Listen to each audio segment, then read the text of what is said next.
My stepdaughter cut me out of her wedding and chose her bio dad to take my place. But when the bills came due, she discovered I'd already walked away.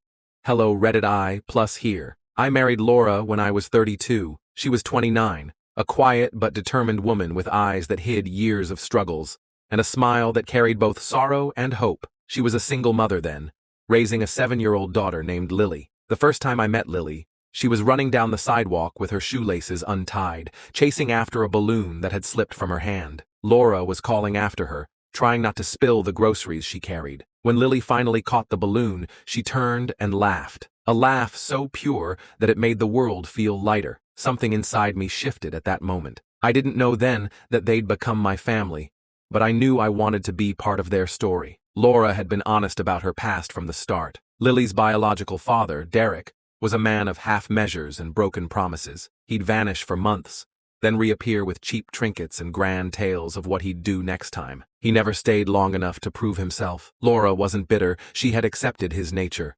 But Lily, she lit up whenever Derek came around.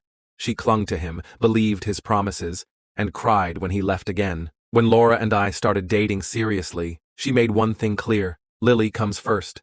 I respected that.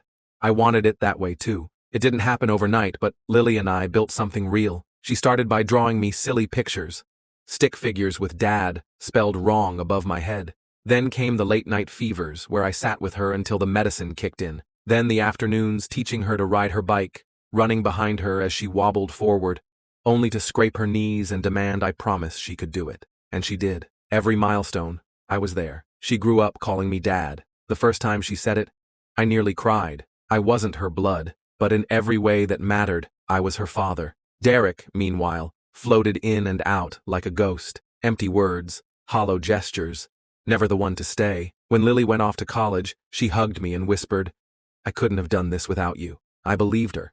I paid for most of her tuition, her books, even chipped in for her first apartment. It wasn't easy. There were times Laura and I sacrificed our own comforts.